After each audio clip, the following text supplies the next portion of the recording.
Hi friends, అందరికీ నమస్కారం. ఈరోజు కథ ఓ మనసు అనింది, ఎపిసోడ్ నెంబర్ 13. ఈ స్టోరీ మీకు నచ్చితే తప్పకుండా లైక్ చేసి మన ఛానల్ని సబ్స్క్రైబ్ చేయండి. ఇక స్టోరీలోకి వెళ్దాం. డూప్లికేట్ కీ తెచ్చి డోర్ ఓపెన్ చేశాడు చేతన్. శశి అని పిలుస్తూ ఇద్దరు ఇంట్లోకి పరుగు తీశారు. శశి రూమ్ డోర్ లోపల నుండి లాక్ చేసి ఉండటంతో చైతులో భయం ఎక్కువైంది. కానీ ఉదయ్కి చైతు కంగారేంటో అర్థం కావటం లేదు. శశి శశి అని పిలుస్తూ డోర్ తడుతూనే ఉన్నాడు చేతన్. ఎంతకీ శశి డోర్ తీయకపోయేసరికి ఉదయ్ కూడా పిలవటం మొదలు పెట్టాడు. 10 నిమిషాలకి నిదానంగా డోర్ తీసింది. శశిని చూసిన తర్వాతే గుండె వేగం తగ్గింది చేతన్కి. ఇందాకటి నుండి పిలుస్తున్నా, డోర్ ఎందుకు తీయలేదు అని కోపంగా అడిగాడు చేతన్. చేతన్ కోపంగా అరుస్తుంటే కాస్త భయపడి స్నానం చేస్తున్నాను అని మెల్లిగా చెప్పింది. బావా అని పిలిచాడు ఉదయ్, చైతు భుజం మీద చేయి వేసి. ఉదయ్ని చూసి కాస్త తగ్గిన చైతు భయపడుతున్న శశిని చూస్తూ, ఎంతకీ డోర్ తీయకపోయేసరికి ఏదో కంగారులో అరిచేశాను అని చెప్తూ తన రూమ్కి వెళ్ళిపోయాడు. శశి, నీ కళ్ళేంటి అలా ఎర్రగా ఉన్నాయి, ఏడ్చిన వాళ్ళ కళ్ళ ఉన్నట్టు అన్నాడు ఉదయ్. ఆ మాట విన్న చేతన్ శశి వంక తన రూమ్ నుండే చూస్తున్నాడు. శశి కళ్ళు తుడుచుకుంటూ సబ్బు నీళ్ళు పడ్డాయి అని చెప్పి లోపలికి వెళ్ళింది. ఉదయ్ రూమ్లోకి వెళ్ళి ఫ్రెష్ అయ్యేసరికి చేతన్ బెడ్ మీద వాలి తల కింద ఒక చేయి పెట్టుకొని కళ్ళు మూసుకొని పడుకున్నాడు. నిద్రపోయాడనుకొని ఉదయ్ లైట్ ఆఫ్ చేసి పడుకున్నాడు. ఉదయ్ నిద్రపోయాడు అని నిర్ధారించుకున్న తర్వాత చేతన్ కళ్ళు తెరిచి మెల్లిగా రూమ్ బయటకు వచ్చి డోర్ దగ్గరికి వేశాడు. శశి రూమ్లో ఇంకా లైట్ వెలుగుతూ ఉండటంతో నిద్రపోలేదు అని అర్థమై అటుగా వెళ్ళబోయి డైనింగ్ టేబుల్ వైపు చూశాడు. అక్కడున్న వాటి మీద మూత తీసి చూసి శశి ఇంకా తినలేదు అని అర్థమై ప్లేట్లో అన్నీ వడ్డించుకొని వాటర్ బాటిల్ కూడా తీసుకుని వెళ్ళి శశి రూమ్ డోర్ తట్టాడు. రావచ్చు అని శశి లోపల నుండి చెప్పడంతో మెల్లిగా డోర్ తీసుకుని లోపలికి వెళ్ళాడు. బెడ్ పక్కన టేబుల్కి ఆనుకుని మోకాళ్ళ చుట్టూ చేతులు వేసి తల ఆనించి కూర్చున్న శశి ఎదురుగా కూర్చుని, ఏంటి శశి ఇది, ఇలా తినకుండా ఉంటే ఎలా అని అడుగుతూ ప్లేట్ శశి ముందు పెట్టాడు. నాకు ఆకలిగా లేదు అని చెప్పి ముఖం పక్కకు తిప్పేసింది శశి. నీకు అరవడమే వచ్చనుకున్నాను, అమ్మాయిల్లాగా అలగడం కూడా వచ్చా అని పరిహాసం చేస్తున్న చేతన్ని సీరియస్గా చూసింది. రేపు అలా చూడాలన్నా కాస్త ఓపిక కావాలి, అందుకోసమైనా తినాలి, తిను అంటూ తనే అన్నం కలిపి చొరవగా శశి నోటికి అందించాడు. మీకు రుద్ర తెలుసా అని సూటిగా అడిగింది శశి. చేతన్ మౌనంగా ఉండేసరికి, అంటే నన్ను పెళ్లి చేసుకోమని అతన్ని ప్రేరేపించింది మీరేనా అని మరింత కోపంగా అడిగింది. తనకి నువ్వంటే ఇష్టమని తెలిసి ఇష్టం ఉంటే ఇంట్లో వాళ్ళతో మాట్లాడమని చెప్పాను అన్నాడు నిజాయితీగా. అసలు మీకు నేను ఎలా కనిపిస్తున్నాను? ఒకరిని ప్రేమించి వేరే ఎవరినో పెళ్లి చేసుకుంటానని ఎలా అనుకున్నారు అని అడిగింది Shashi. Please stop it Shashi, నీకు నేను కరెక్ట్ కాదు శశి. రుద్రకి నువ్వంటే చాలా ఇష్టం, అతనితో నీ లైఫ్ బాగుంటుందనే నమ్మకం నాకు కలిగింది అన్నాడు చైతు. ఓ, ఇక్కడ నా ఇష్టాలతో పనిలేదన్నమాట అని శశి అడుగుతుంటే, ఇష్టాలు అందరికీ ఉంటాయి శశి, కానీ అవి అందరికీ అందవు, మనం కూడా అదే జాబితా అన్నాడు చేతన్ శశికి నచ్చ చెప్తూ. చూడండి, మీకు నా మీద ప్రేమ లేదు అన్నారు, అందుకు నాకేమీ బాధగా లేదు, కానీ మీరు నన్ను ఒక సమస్య అనుకుంటున్నారు, అందుకే ఈ పెళ్లి ప్రస్తావన వచ్చేలా చేశారు అంటూ ఏడ్చేసింది శశి. శశి ప్లీజ్ అంటూ శశిని బుజ్జగించి, నాతో ఉంటే నీ లైఫ్లో ఇలా కన్నీరు తప్ప ఏమీ ఉండదు, నీ లైఫ్ బాగుండాలి శశి, నాలా నువ్వు అవ్వకూడదు అని చేతన్ అన్నాడు. మీ వల్ల నాకు బాధే ఉంటుంది అంటే నాకు అదే కావాలి అంటూ కళ్ళు తుడుచుకొని, మీకెందుకు అర్థం కావటం లేదు, మీకో న్యాయం నాకో న్యాయమా అని అడిగింది శశి సాధ్విని మర్చిపోలేని చేతన్ని ఉద్దేశిస్తూ. ఇలా ఎంతసేపు చెప్పినా తను వినదు అని అర్థమై ప్లేట్ కింద పెట్టేసి, ప్రేమ లేదు అని చెప్తుంటే అర్థం చేసుకోకుండా ఎందుకు ఇలా వాదిస్తున్నావు? అవును, నువ్వు నాకు సమస్య అయ్యావు, అందుకే నీకు పెళ్ళైతే నువ్వు వెళ్ళిపోతే నా సమస్య తీరిపోతుంది అనుకున్నాను, తప్పా అన్నాడు చేతన్. అనుకోని ఈ మాటలకి షాక్ అయ్యి అలానే చేతన్ని చూస్తూ ఉండిపోయింది శశి. చెప్తుంటే అర్థం చేసుకోకుండా ప్రేమ ప్రేమ అని ఎందుకిలా నువ్వు బాధపడి నన్ను బాధ పెడతావు? 4 రోజులు నవ్వుతూ మాట్లాడితే అది ప్రేమ? కాస్త చనువుగా ఉంటే అది ప్రేమ అనుకుంటావా? అంటూ గట్టిగా కళ్ళు మూసుకున్నాడు చేతన్. తన మాటలు తనకి కూడా కలిపి వర్తిస్తాయి అని మనసు వెక్కిరిస్తుంటే. శశి కొయ్యి వారిపోయి చూస్తుంటే, ఇప్పటికైనా ఈ పెళ్లి చేసుకొని నాకు దూరంగా వెళ్ళిపో. ప్లీజ్, నేను ప్రశాంతంగా ఉండాలనుకుంటున్నాను. నువ్వు నాకు ఏదైనా చేయాలి అనుకుంటే ఈ పని చేయు చాలు అన్నాడు చేతన్ బాల్కనీలోకి వెళ్తూ. శశి కూడా అక్కడి నుండి చేతన్ వెనకే వెళ్తూ, మిమ్మల్ని నేనింత ఇబ్బంది పెడుతున్నానని నాకు తెలీదు. ఇక నుండి మీకు నేను సమస్యని కాదు. మీరు అనుకున్నది అవుతుంది. ఇన్ని రోజులు నాకు తెలియకుండానే మిమ్మల్ని ఇబ్బంది పెట్టినందుకు నన్ను క్షమించండి అని చెప్పి లోపలికి వెళ్ళిపోయింది. బెడ్ మీద కూర్చుని ఏడుస్తున్న శశిని బాధగా చూసి, నాకు ఇంతకంటే వేరే దారి కనిపించలేదు శశి అనుకుంటూ బయటికి వెళ్ళిపోయాడు చేతన్. చేతన్ మాటలు సూదుల్లా పొడుస్తుంటే ఒక్కో మాటని తలుచుకుంటూ కుమిలి కుమిలి ఏడుస్తుంది శశి. ఆ రాత్రి అందరికీ కాలరాత్రి మరి. నేనెవరి కోసం వేచి చూడను అన్నట్టుగా ఉదయమే డ్యూటీ ఎక్కేశాడు సూర్యుడు. ఉదయం వీళ్ళని నిద్రలేపే కాఫీ సువాసన ఆ రోజు ఆ ఇంట్లో పరిమళించలేదు. పొయ్యి వెలగలేదు. చేతన్ ఉదయ్ ఆఫీస్కి వెళ్ళటానికి రెడీ అయినా శశి ఇంకా బయటికి కూడా రాలేదు. బయట నుండి తెచ్చిన టిఫిన్ చేస్తూ ఉండగా శశి రూమ్ డోర్ తెరుచుకుంది. అకాడమీకి వెళ్ళటానికి వస్తుంది అనుకుంటే తన లగేజ్తో బయటకొచ్చిన శశిని చూసి, శశి ఎక్కడికి రా అని అడిగాడు ఉదయ్. నేను ఇంటికి వెళ్తున్నానన్నయ్య. నీకు నాన్న ఫోన్ చేసి మిగిలిన విషయాలు చెప్తారు అని ముందుకు వెళ్ళిపోతుంటే, కాసేపు ఆగు, స్టేషన్లో డ్రాప్ చేస్తాను అన్నాడు ఉదయ్. నా వల్ల ఎవరికీ ఇబ్బంది ఉండకూడదు. నేను క్యాబ్ బుక్ చేసుకున్నాను. నువ్వు కూడా త్వరగా వచ్చేయి అని చెప్పి మరో మాటకి తావివ్వకుండా తన లగేజ్ పట్టుకుని వెళ్ళిపోయింది శశి. శశి వెనకే క్యాబ్ వరకు వెళ్ళాడు ఉదయ్. బాల్కనీలో నుండి శశిని చూస్తూ నవ్వటం నవ్వించటం తప్ప ఏమీ తెలియని నిన్ను ఈరోజు ఏడిపించి పంపేస్తున్నాను శశి. నా మనసు అదుపు తప్పటం నాకు తెలుస్తూనే ఉంది. అది నాకు నచ్చకే నిన్నిలా బాధ పెట్టి పంపించేస్తున్నాను. సారీ శశి అనుకున్నాడు చేతన్. క్యాబ్ ఎక్కబోతూ ఉండగా శశి అని పిలిచిన కరణ్ గొంతు వినిపించి ఆగింది. కరణ్తో పాటుగా సాధ్వి, అభి కూడా ఉండేసరికి ఒక్క నిమిషమని ఉదయ్కి చెప్పి పరిగెత్తుకుంటూ వెళ్ళి సాధ్విని హక్ చేసుకుని ఏడ్చేసింది శశి. శశి వెన్ను నిమురుతూ ఏం చెప్పి ఊరడించాలో తెలియక మౌనంగా ఉండిపోయింది సాధ్వి. కాసేపటికి తేరుకొని వెళ్ళొస్తానక్క అని సాధ్వికి చెప్పి అభి చేతిలో ఉన్న దక్షనెత్తుకొని ముద్దు చేసి కరణ్ వైపు అభి వైపు చూసి, ఇక్కడికొచ్చిన కొద్ది రోజుల్లోనే మీరు నాకు చాలా దగ్గరయ్యారు. మిమ్మల్ని వదిలి వెళ్ళటం నాకు కష్టంగా ఉన్నా నా వల్ల ఎవరికీ కష్టంగా ఉండకూడదు అని వెళ్ళిపోతున్నాను అని చెప్పి దక్షకి మరొకసారి ముద్దు పెట్టి అభికిచ్చేసి వెనక్కి వెళ్ళి కారెక్కుతూ ఫ్లాట్ వంక చూసింది. అప్పటి వరకు అక్కడే ఉన్న చైతు శశిని గమనించి చాటుకు వెళ్ళటంతో మళ్ళీ నిరాశ ఎదురవటంతో కారెక్కింది శశి. క్యాబ్ వెళ్ళే వరకు అక్కడే ఉండి తిరిగి వెళ్తూ ఒక అన్నగా నీ మనసు నాకు తెలిసిన స్నేహానికి కట్టుబడి నేనేమీ చేయలేను. నువ్విక్కడి నుండి వెళ్ళటమే పరిష్కారమని నాకు అనిపిస్తుంది.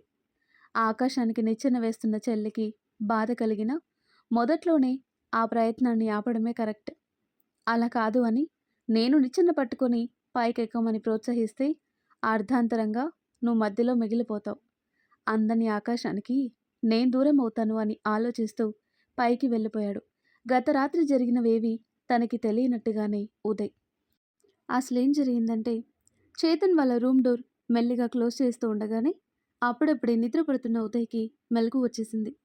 ఆ రోజులాగా మళ్ళీ సాధ్వి వాళ్ళ ఇంటి వైపు వెళ్తున్నాడేమో అని భయపడి తాను కూడా మెల్లిగా బయటకు వచ్చేసరికి ప్లేట్ పట్టుకొని శశి రూమ్కు వెళ్తున్న చేతన్ని చూసి, ఈ టైంలో శశి రూమ్కి ఎందుకు వెళ్తున్నట్టు అని ఆ రూమ్ డోర్ బయటే ఉండి వాళ్ళ మాటలు విన్నాడు. శశి చేతన్ని ప్రేమిస్తుంది అని తెలిసి సంతోషం కంటే ముందు భయం వేసింది ఉదయ్కి. ఎందుకంటే తనకి తెలుసు చేతన్ అందని ఆకాశమని, వాళ్ళ స్థాయికి అంతస్తుకి తమకి చాలా దూరమని. అందుకే చేతన్ని ప్రేమించి డబ్బు కోసమే చేతన్ వెంట పడుతుంది అనే చెడ్డ పేరు తన చెల్లికి మిగలటం ఇష్టం లేదు ఉదయ్కి. గతం తాలూకు జ్ఞాపకాలింకా చేతన్లో ఉన్నందుకు బాధపడుతూ వాళ్ళ సంభాషణ విని చేతన్ మాటల వెనుక ఉన్న ఉద్దేశం అర్థమై మౌనంగా తన రూమ్కి వెళ్ళి కళ్ళు మూసుకున్నాడు. అందుకే అన్నాను ఆ రాత్రి అందరికీ కాలరాత్రి మరి అని. ఉదయ్ పైకి వెళ్ళేసరికి తన ఫోన్ రింగ్ అవుతూ కట్ అయింది. చేసింది ప్రకాష్ గారు అని చూసి రిటర్న్ కాల్ చేశాడు ఉదయ్. అటువైపు ఆయన సంతోషంగా శశి ఈ పెళ్ళికి ఒప్పుకుంది అని ఆ విషయం అబ్బాయి వాళ్ళకి చెప్తే వీలైనంత త్వరగా ముహూర్తాలు పెట్టుకుందామని చెప్పారు ఆయన. అలాగే బాబాయ్ అని సంతోషం నటిస్తూ చెప్పాడు ఉదయ్. శశి ఈరోజు వస్తానని చెప్పింది, బయలుదేరిందా అని అడిగారు ఆయన. హా బాబాయ్ వస్తుంది అని చెప్పి నేను కూడా వీలు చూసుకొని వచ్చేస్తాను అని చెప్పాడు ఉదయ్.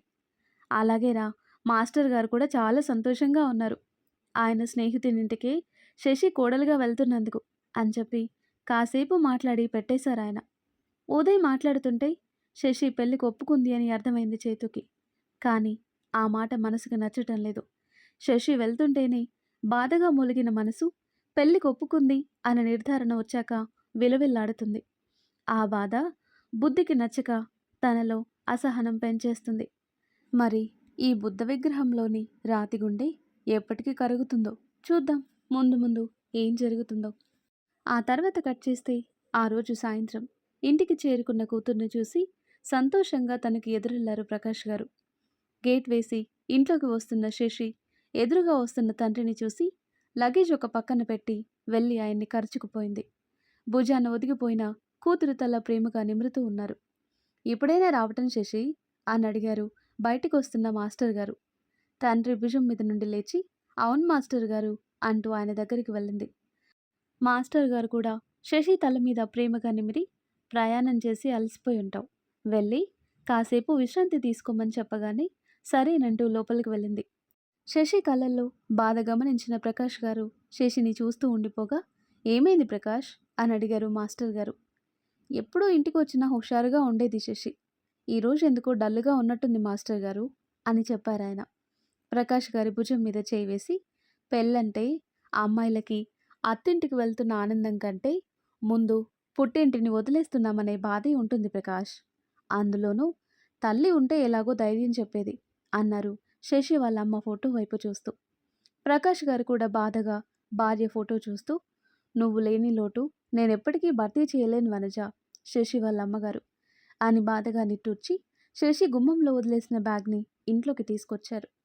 ఆయన మనసు మళ్లించే ప్రయత్నంగా ప్రకాష్ అబ్బాయి వాళ్ళకి ఫోన్ చేసి మన నిర్ణయం చెప్పావా అని అడిగారు మాస్టర్ గారు. లేదు మాస్టర్ గారు, శశి వచ్చాక మరొకసారి అడిగి చెప్దామని ఆగాను అన్నారాయన. సంబంధం కోరి వచ్చిన వాళ్ళని ఎక్కువగా ఎదురు చూసేలా చేయటం మంచిది కాదు ప్రకాష్, ఆలస్యం చేయకుండా త్వరగా మన నిర్ణయం కూడా చెప్పేస్తే బాగుంటుంది అని చెప్పారాయన. అలాగే మాస్టర్ గారు అని ప్రకాష్ గారు అనగానే ఇప్పుడే వచ్చింది కదా, ఈ రోజుకి తనని కదిలించకు, రేపు ఉదయం కనుక్కొని ఆపై వాళ్ళకి ఏ విషయం అనేది చెప్పేద్దాం అని ఇద్దరు ఒక నిర్ణయానికి వచ్చారు. మనసులో బాధ ముఖంలో కనిపించకుండా అదిమిపెట్టి ఫ్రెష్ అయ్యి ఎప్పటిలాగే నవ్వుతూ వాళ్ళ ముందు తిరిగింది శశి. ఆ తర్వాత కట్ చేస్తే ఆఫీస్ నుండి ఇంటికి బయలుదేరిన చేతన్ కార్ దారి మళ్ళటంతో ఎటువైపు తీసుకువెళ్తున్నాడో చూడటానికి మౌనంగా ఉండిపోయాడు ఉదయ్. కాసేపటికి అకాడమీ దగ్గర కార్ ఆగగానే చేతన్ కళ్ళు శశి కోసం వెతుకుతూ ఉండిపోగా మెల్లిగా భుజం మీద చేయి వేశాడు ఉదయ్. శశి ఇంకా రావట్లేదేంటి అని అడుగుతూ ఏదో గుర్తొచ్చిన వాడిలాగా గట్టిగా కళ్ళు మూసి తెరిచి ఉదయ్కి అనుమానం రాకుండా ఉండటానికి రోజూ ఇటు వచ్చి వచ్చి అలవాటైపోయింది అన్నాడు నవ్వు నటిస్తూ. పర్వాలేదు బావా, పద వెళ్దాం అన్నాడు ఉదయ్ మామూలుగా ఉంటూ. చేతన్ కార్ స్టార్ట్ చేసి అక్కడి నుండి ఫ్లాట్కి వెళ్లారు. తాళం తీస్తూనే వెలితిగా అనిపించింది చేతన్కి. ఒంటరిగా ఉండటంతో ప్రశాంతత వెతుక్కుంటున్న చేతన్కి ఇప్పుడు శశి వెళ్ళిపోవటంతో ఆ ఒంటరితనం భారంగా తోస్తుంది. కానీ బుద్ధి మాట విని ఆ ఆలోచన పక్కకు నెట్టేసి వెళ్ళి ఫ్రెష్ అయ్యి వచ్చాడు. తను అలా ఫ్రెష్ అయ్యి వచ్చేసరికి చేతిలో 2 కాఫీ కప్స్ పట్టుకుని నవ్వుతూ నించున్న శశి కనిపించి ఒక అడుగు తన వైపు నవ్వుతూ వేయగానే మాయమైపోయింది. తల పంకించి అక్కడి నుండి వెళ్ళిపోయాడు చేతన్. అన్నీ ఒక కంట గమనిస్తున్న ఉదయ్కి చేతన్ మనసు చూచాయగా అర్థమైంది. వాళ్ళకి అడ్డు చెప్పేవాళ్ళు లేనంటూ ఇద్దరు రూమ్లోనే సిట్టింగ్ వేశారు. మందు సిప్ చేస్తున్న ప్రతిసారి కోపంగా తమనే చూస్తున్న శశి రూపం కళ్ళ ముందు మెదిలి ఎన్నిసార్లు హాల్ వైపు చూశాడో తనకే తెలియాలి. ఇలా అయితే లాభం లేదనుకుని మత్తెక్కే వరకు తాగి తాగి అక్కడే పడిపోయాడు చేతన్. ఎవరు పెట్టుకున్న తంట చేతన్ ఇది? నీకు కూడా శశి అంటే ఇష్టం ఉన్నప్పుడు ఒప్పుకోవటానికి ఏం బాధ అని మన రీడర్స్ నిన్ను తిట్టేస్తారు బంగారం. జాగ్రత్త. ఇంటి వెనుక వైపు ఉన్న కొబ్బరి చెట్ల మధ్య నవార మంచంపై వాలి ఆకాశంలో చుక్కల్ని వాటి మధ్య మెరుస్తున్న చంద్రుణ్ణి చూడటం శశికి చిన్నప్పటి నుండి ఎంతో ఇష్టం. కానీ ఈరోజు ఆ చంద్రుడిలో కూడా చైతన్ ముఖమే కనిపిస్తుంది. మిలమిలలాడుతున్న ప్రతి తారక వారి మధ్య మిగిలిపోయిన జ్ఞాపకాలని వెలికితీస్తుంది. అప్రయత్నంగానే కళ్ళు వర్షిస్తున్నాయి. తన మొబైల్కి కొత్త నెంబర్తో కాల్ రావడంతో ఫోన్ చూసి ఇప్పుడు మాట్లాడే ఇష్టం లేక పక్కకు పడేసి కన్నిటిని వేళ్లతో తుడిచేసి ఒక పక్కకు తిరిగి పడుకుంది. అప్పటికే అటు పక్కన తన అంతరాత్మ పడుకొని తనని నవ్వుతూ చూస్తూ ఉండటంతో ఎందుకు నవ్వుతున్నావు అని అడిగింది శశి. నువ్వెందుకు ఏడుస్తున్నావు అని తనని ఎదురు అడగటంతో ఏం లేదులే అని చెప్పింది శశి మరోవైపుకి తిరిగి. అటువైపు కూడా తన ప్రతిబింబం ఉండటంతో కళ్ళు మూసుకుంది శశి. అంతరాత్మ నవ్వుతూ ఎందుకు అంత కోపం? అందరి దగ్గర నటించగలవు కానీ నా దగ్గర నటించలేవు. ప్రేమించిన వాడు కాదు పొమ్మన్నాడా? వేరే వాడితో నిన్ను పంపించేయాలి అని చూస్తున్నాడా? అయితే ఏమైంది? అలాగే కానివ్వు. నిన్ను పొందే అదృష్టం తనకి లేదు అనుకొని వదిలేయాలి కానీ ఇలా ఏడుస్తూ కూర్చుంటావా? అయినా నిన్ను చేసుకోవాలి అనుకునేవాడు ఏమైనా అవిటివాడా? నిత్య దరిద్రుడా అని రెట్టించటంతో ఇంకాపుతావా అని కసురుకుంది. ఎందుకు ఆపాలి?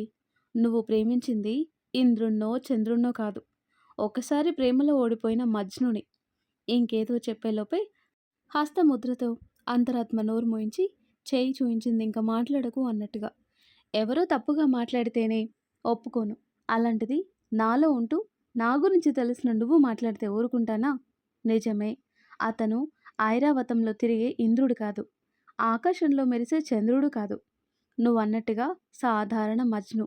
కానీ తన దగ్గర ఉన్నన్ని రోజులు తండ్రి పక్కన ఉన్నట్టుగా భరోసా లేదా? అతను చూపించే కేరింగ్లో అమ్మ ప్రేమ గుర్తుకు చేయలేదా? బాధపడుతుంటే తన ఓదార్పులో తోడబుట్టిన వాడి ధైర్యం చూడలేదా? ఎదుటి వారిని అర్థం చేసుకోవటంలో మంచి ఫ్రెండ్లాగా అనిపించలేదా? ఎవడో దారిన పోయేవాడు ఏదో మాట తూలితేనే తన పరిస్థితి మర్చిపోయి వాళ్ళని చావబాదాడు. మర్చిపోయావా? కరణ్ భరత్లో తనని ప్రేమించని అమ్మాయి సంతోషం కోసం ప్రాణం అడ్డుపెట్టి కాపలా కాస్తున్నాడే, అలాంటి వాడి ప్రేమ పొందడం అదృష్టం కాదంటావా? ఇవన్నీ పక్కన పెట్టు. తనలో బాధ దాచేసి ఎదుటి వారికి సంతోషాన్ని పంచే ఆ మనిషి నువ్వు చెప్పిన ఆ ఇంద్రుడు చంద్రుడు కంటే చాలా గొప్పవాడు. ఇంకొకసారి చేతన్ గురించి తప్పుగా ఆలోచించినా, తక్కువ చేసి మాట్లాడినా నిన్నాపడానికి నన్ను నేను ఏమైనా చేసుకోగలను అని ఆవేశంగా చెప్పి ఇంట్లోకి వెళ్ళిపోయింది శశి. అంతరాత్మ నవ్వుతూ శశి వైపు చూసి అయ్యో పిచ్చిదానా, ఇవన్నీ కాదు కానీ తన కళ్ళల్లో ప్రేమ నీకు కనబడలేదా అనుకుంటూ తిరిగి శశి లోపలికి వెళ్ళిపోతుంది. ఎప్పటిలాగే చీకటిని చీల్చి తన వెలుగు పంచుతూ ఉదయించాడు సూర్యుడు మరో రోజుకి తెరతీస్తూ. శశి వెళ్ళిపోయిన రోజే అను హైదరాబాద్ వచ్చేసింది.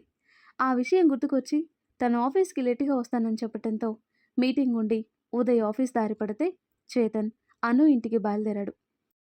ఆ తర్వాత కట్ చేస్తే హాయ్ రుద్ర, ఏం చేస్తున్నావు అని అడిగింది స్నేహ. ఏం లేదు స్నేహ, ఖాళీగానే ఉన్నాను, చెప్పు అన్నాడు అప్పుడే నిద్ర లేచిన రుద్ర. నాకు హెల్ప్ చేస్తావా అని అడిగింది మొహమాట పడుతూ. హా చెప్పు అన్నాడు రుద్ర. నేను ముంబై వెళ్ళాలి, అర్జెంట్ పననే చెప్పాలి. ఇదివరకు నేనెప్పుడు అక్కడికి వెళ్ళనే లేదు.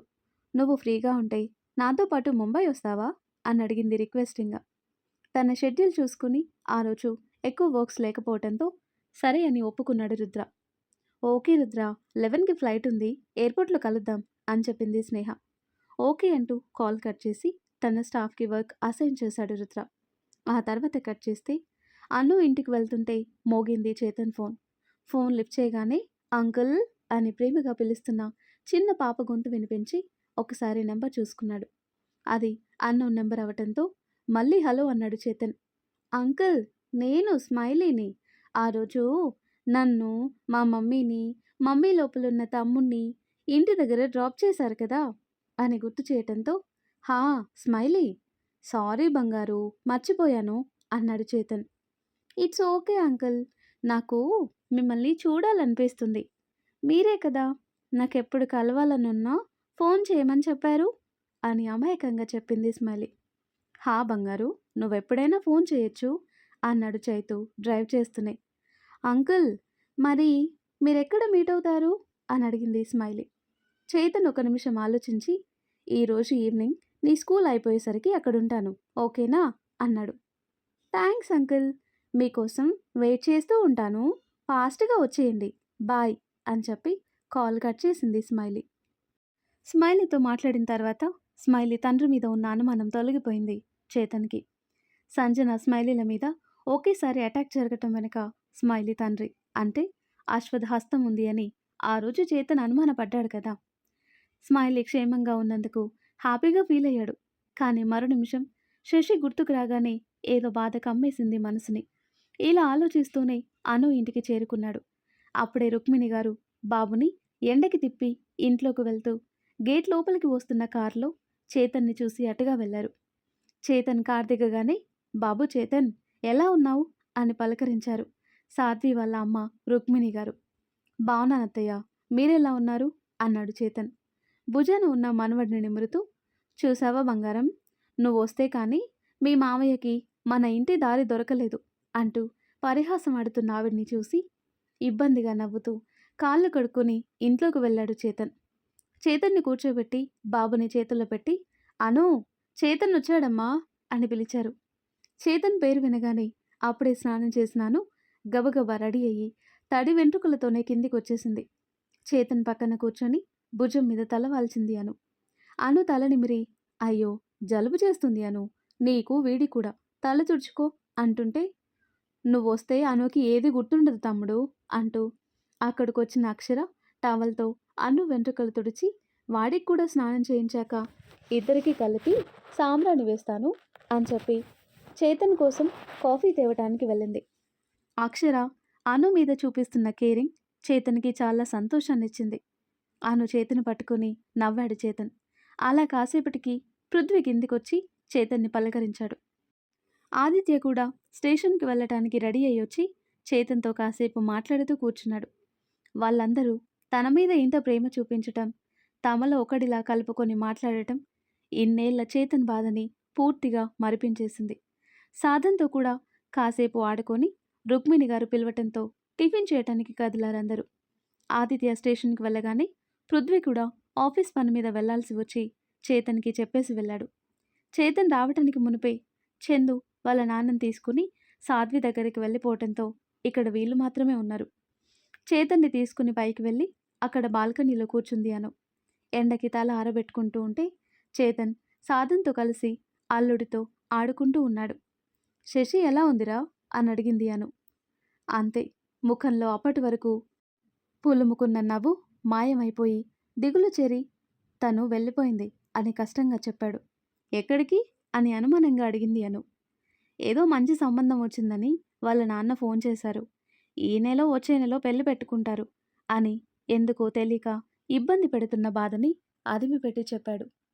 చేతన్ మనసు అంచనా వేయగలిగినాను. చేతన్ భుజం మీద చేయి వేసి, నీకు అన్నీ వచ్చనుకున్నాన్రా, కానీ అబద్ధం చెప్పటం కూడా సరిగ్గా రాదు. శశి వెళ్ళిపోయిందా, పంపించేశావా అని అడిగింది అను. అనుకి శశి ప్రేమ ముందే తెలుసు అని అర్థమైంది చేతన్కి. చేతన్ మౌనంగా ఉండటంతో, శశి అంటే నీకు ఇష్టం లేదారా అని అడిగింది అను. ఇష్టానికి ప్రేమకి చాలా తేడా ఉంటుంది అను, ప్రేమించి పెళ్లి చేసుకున్న దానివి, నీకు తెలీదా అన్నాడు చేతన్. ప్రేమించాను కనుకే అది దూరం అయితే ఎలా ఉంటుందో నాకు కూడా తెలుసురా, శశి చాలా మంచి అమ్మాయి అని చెప్పింది అను. కానీ ఆ మంచి మనసుకి తగిన వాడిని మాత్రం నేను కాదు అన్నాడు చేతన్. శశి నిన్ను మర్చిపోతుందా అని అడిగింది అను.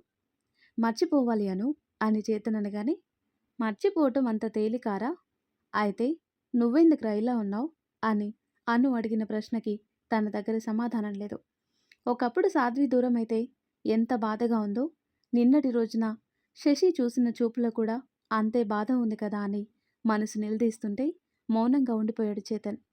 బాబు ఏడుపుతో ఈ లోకంలోకొచ్చి బాబుని అనుకిచ్చాడు. అను పాలు పట్టించడానికి ఇంట్లోకి వెళ్ళటంతో అక్కడే గోడకి తగిలించి ఉన్న సాధ్వి అభి ఫోటో వైపు చూస్తూ కూర్చున్నాడు.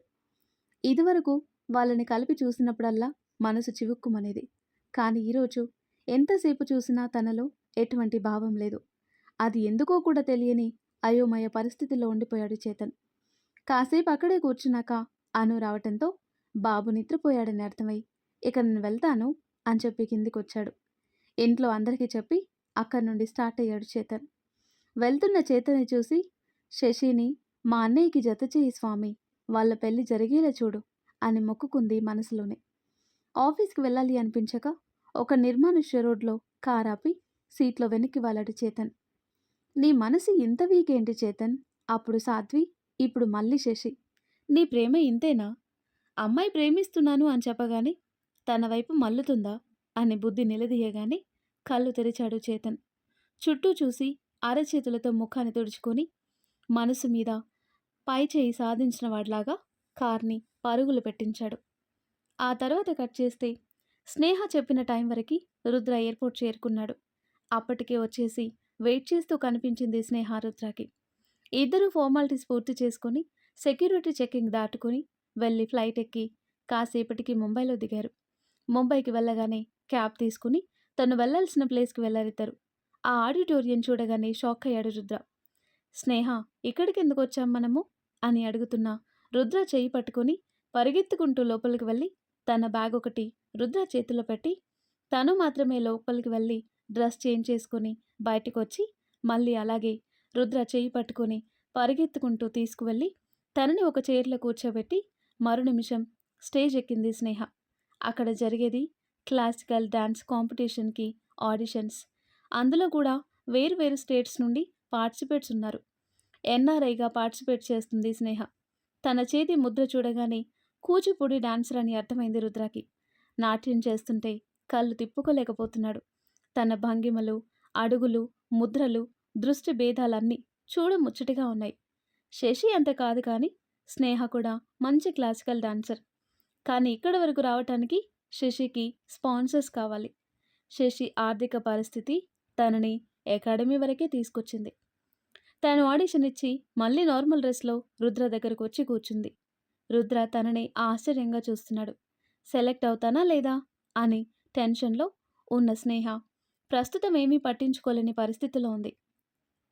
తనని గమనించి తన చెయ్యి పట్టుకొని టెన్షన్ పడకు అన్నట్టుగా తల ఊపాడు రుద్ర. స్నేహ కాస్త రిలాక్స్గా ఫీల్ అయ్యి అలాగే కూర్చుని మిగిలిన డాన్సులు చూస్తుంది. రుద్ర ఆలోచనలు వేగం పుంజుకున్నాయి. అవి ఎటు దారి తీస్తాయో మరి. కాసేపటికి ఆడిషన్ రిజల్ట్స్ రావటం, అందులో స్నేహ పేరుండటంతో అప్పటి వరకు టెన్షన్ తట్టుకోలేక నించొని దేవుళ్ళందరినీ ఇబ్బంది పెట్టేస్తున్న స్నేహ తన పేరు వినిపించగానే రుద్రాని అమాంతం చుట్టేసి అతని మెడ చుట్టూ చేతులు వేసి హక్ చేసుకొని బుగ్గ మీద ముద్దు కూడా పెట్టేసింది. అదే ఫ్లోలో కరెంట్ షాక్ కొట్టినట్టు బిగుసుకుపోయాడు రుద్ర. స్నేహ ఇవేమీ పట్టించుకునే స్టేజ్లో లేదు. వీళ్ళు ఫ్లైట్ ఎక్కటం నుండి కొద్ది అడుగుల దూరంలో వీళ్ళని ఫాలో అవుతున్న అశ్వథ్ స్నేహ రుద్రాన్ని హక్ చేసుకోవటం, ముద్దు పెట్టుకోవటం చూసి ఆనంద్ గారి మాటలు నిజమే అని నమ్మకం కుదిరింది తనకి. వీళ్ళిలా ఉండగా అక్కడ శశి సంగతేంటి?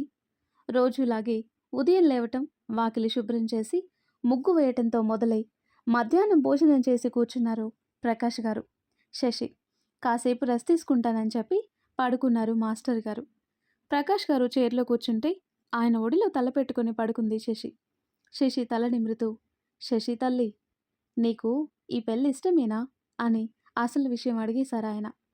శశి కళ్ళు మూసి ఏడుపు కనురెప్పులు దాటకుండా ఆనకట్ట వేసి, నువ్వు నాకు సమస్యే శశి అంటున్న చేతన్ మాటలు చెవిలో అదే పనిగా వినిపిస్తుంటే కళ్ళని పిడికిలిని గట్టిగా మూసి తెరిచి ఆయన తండ్రి ముఖం చూసి చిన్నగా నవ్వు నటిస్తూ, మీ ఇష్టం నాన్న అని చెప్పి ఆయన ఒడిలో తల వాల్చేసింది.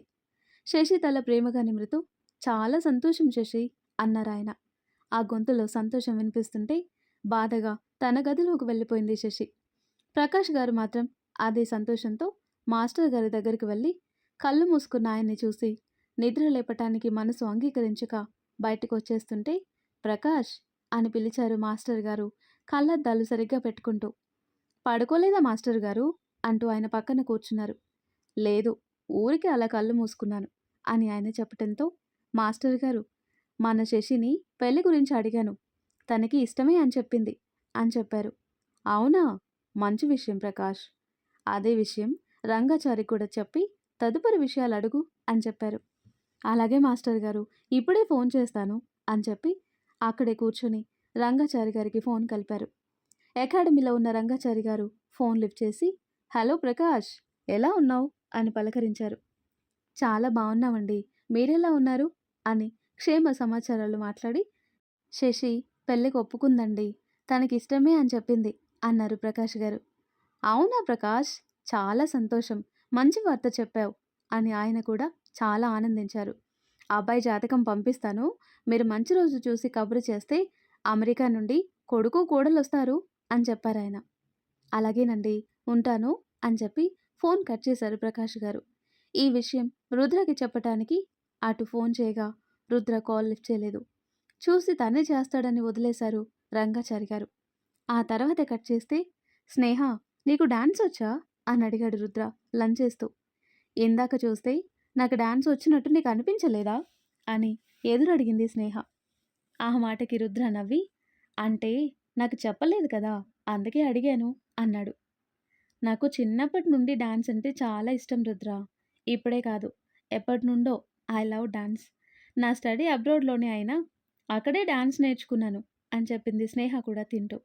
వావ్, దట్స్ గ్రేట్ స్నేహ అన్నాడు రుద్ర టిష్యూతో చేయి తుడుచుకుంటూ. నీకు డాన్స్ అంటే ఇష్టమా అని అడిగింది స్నేహ. హా, ఇష్టమే, కానీ క్లాసికల్ డాన్స్ అంటే పెద్దగా ఇంట్రెస్ట్ ఉండేది కాదు. నువ్వు సెలెక్ట్ అయినందుకు నాకు చాలా హ్యాపీగా ఉంది. నీకు డాన్స్ వచ్చని నేను అస్సలు ఎక్స్పెక్ట్ చేయలేదు అన్నాడు రుద్ర చాలా హ్యాపీగా. రుద్రతో పరిచయమే పెద్ద కళ అనుకునే స్నేహకి రుద్ర తనతో ఇంత క్లోజ్గా ఉండటంతో భూమి మీద కాలు నిలవటం లేదు. రుద్రకి తన మనసులో మాట చెప్పాలి అనుకుంటుంది, కానీ అప్పటికే రిటర్న్ ఫ్లైట్ టైం అవటంతో మరెప్పుడైనా చెప్తాను అనుకుంటూ రుద్రతో కలిసి తిరిగి ఎయిర్పోర్ట్కి బయలుదేరారు. ఆ తర్వాత కట్ చేస్తే సాయంత్రం స్కూల్ విడిచే టైం అవుతుండటంతో రోడ్డు మీద ఖాళీగా తిరుగుతున్న చేతన్ స్మైలీ స్కూల్ వైపు కార్ తిప్పాడు. చేతన్ స్మైలీ స్కూల్ దగ్గరికి వెళ్ళేసరికి స్కూల్ గ్రౌండ్లో ఉన్న చెట్టు కింద బెంచ్ మీద కూర్చొని ఉన్న స్మైలీ కనిపిస్తుంది. చేతన్ కార్ పార్క్ చేసి అటుగా వెళ్ళాడు. చేతన్ రావటంతోనే అంకుల్ అంటూ వెళ్ళి కాళ్ళకి చుట్టేస్తుంది. స్మైలీని ఎత్తుకొని గాలిలో ఒక రౌండ్ తిప్పి, how are you my doll అన్నాడు చేతన్. గాలిలో ఎగురుతూ అందంగా నవ్వుతూనే, గుడ్ అంకుల్ అంటూ చేతన్ భుజం మీద వాలి, అంకుల్, మీతో శశి ఆంటీ రాలేదా అని అడిగి, ఐ లైక్ హర్ అని చెప్పింది. చేతన్ కాస్త తడబడి, లేదు, శశి ఏదో వర్క్లో ఉంది, నెక్స్ట్ టైం వస్తుంది అని చెప్పేస్తాడు. హో అంటూ చేతన్తో పాటు తిరిగి బెంచ్ మీద కూర్చుంటుంది. ఇప్పుడు చెప్పు, నేనెందుకు గుర్తొచ్చాను అంటాడు చేతన్. నిన్న డాక్టర్ వచ్చి మమ్మీని చెక్ చేసి ఫ్యూ డేస్లో తమ్ముడు పుట్టేస్తాడు అని చెప్పింది. మరి తమ్ముడిని సేవ్ చేసింది ఎవరు? మీరేగా. అందుకే మీట్ అవ్వాలి అనిపించి కాల్ చేశాను అని ముద్దు ముద్దుగా చెప్తుంది. అలా కాసేపు మాట్లాడుకున్నాక స్కూల్లో ఒక టీచర్ చైతూని చూస్తూ బయటికి వెళ్ళటం చూసి నవ్వుతూ, అంకుల్, మీరు కూడా మా డాడీలాగా చాలా హ్యాండ్సమ్గా ఉన్నారు, అందుకే మమ్మీస్ మిమ్మల్ని చూస్తుంది అని చెప్పింది. ఆ మాటకి చేతన్ కూడా ముందు విస్తపోయినా వెంటనే నవ్వేశాడు. మీరు మా డాడీని చూడలేదు కదా అంటూ తన బ్యాగ్లో నుండి చిన్న ఆల్బమ్ తీస్తుంది స్మైలీ. స్మైలీని తన ఒళ్ళో కూర్చోబెట్టుకుని ఆల్బమ్ అందుకుంటాడు చేతన్. ఆల్బమ్ ఓపెన్ చేయగానే స్మైలీ, అశ్వథ్ కనిపిస్తారు. చేతన్ షాక్ అయ్యి అశ్వథ్ని చూపిస్తూ, ఇతను అని అడుగుతాడు. చెప్పాను కదా అంకుల్, మా డాడీ హ్యాండ్సమ్గా ఉంటారు అని, హీఈస్ మై డాడ్ అని చెప్తుంది. చేతన్ ఆలోచిస్తూనే నార్మల్ ఉంటూ మరో లీఫ్ తిప్పుతాడు ఆల్బంలో. అక్కడ సంజన, స్నేహ కూడా ఉంటారు. అంకుల్, తిను మా అత్త, డాక్టర్ స్నేహ అని చెప్తుంది. మీ అత్తకి పెళ్ళవ్వలేదా అని అడుగుతాడు చేతన్ కావాలని. లేదంకుల్ అని చెప్పి చుట్టూ చూసి, మీకు ఒక విషయం చెప్తాను, మీరెవ్వరికీ చెప్పకూడదు అంటూ, మా అత్త అమెరికాలో ఉన్నప్పటి నుండే రుద్ర అంకుల్ని లవ్ చేస్తుంది. నేను అంకుల్ని చాలాసార్లు చూశాను. మా అత్త ఆ అంకుల్నే పెళ్లి చేసుకుంటుంది అని చెప్తుంది స్మైలీ ఏదో సీక్రెట్ చెప్తున్నట్టుగా. చేతన్కి పెద్ద షాక్ కొట్టినట్టు అవుతుంది. మాట్లాడకుండా సైలెంట్గా ఉన్న చేతన్ని తట్టి పిలిచి, ఏమైంది అంకుల్ అని అడుగుతుంది స్మైలీ.